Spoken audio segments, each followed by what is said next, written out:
Jesus पानी पर चले। एक बार जीसस ने 5,000 लोगों को खाना खिलाया।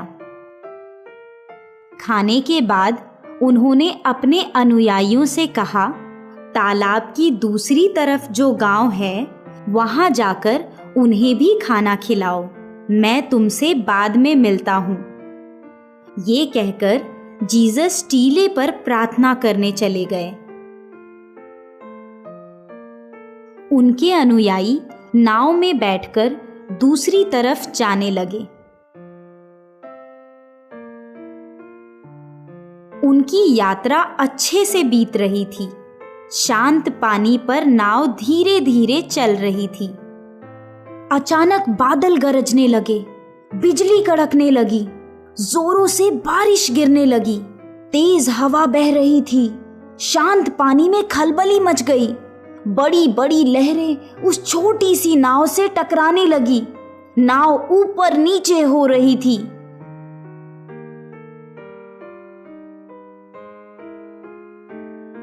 सारे अनुयायी डर कर कांपने लगे। उस पानी में नाव चलाना असंभव हो गया था। अनुयायी ईश्वर की प्रार्थना करने लगे, हे शक्तिशाली ईश्वर, तुम कहाँ हो? हमारी मदद करो। इस कठिन समय में हमें अकेला मत छोड़ो। हमारी रक्षा करो हमारी। एक अनुयायी ने उम्मीद छोड़कर कहा, मुझे नहीं लगता हम तालाब के उस पार पहुंच पाएंगे। चलो एक आखिरी प्रार्थना कर लेते हैं। जीसस ने अपने अनुयायियों की आवाज सुन ली। उनके पास दूसरी नाव नहीं थी। उन्होंने पानी पर चलने का निश्चय किया।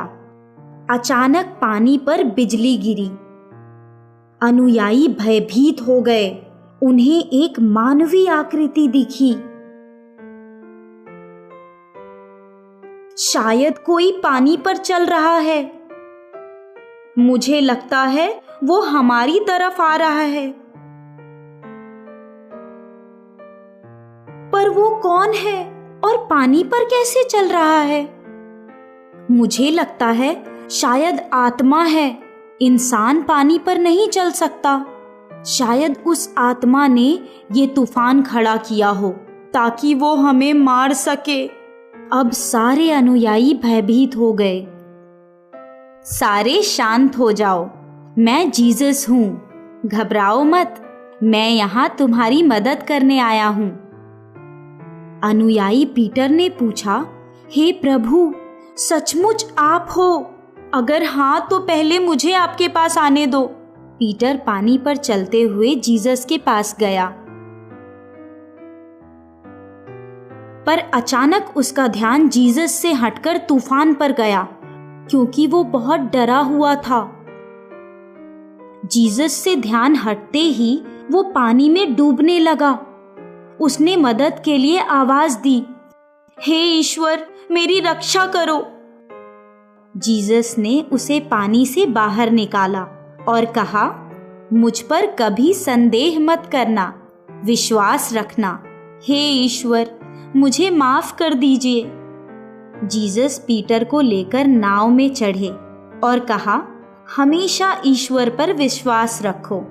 तभी तूफान रुक गया और पानी शांत हो गया।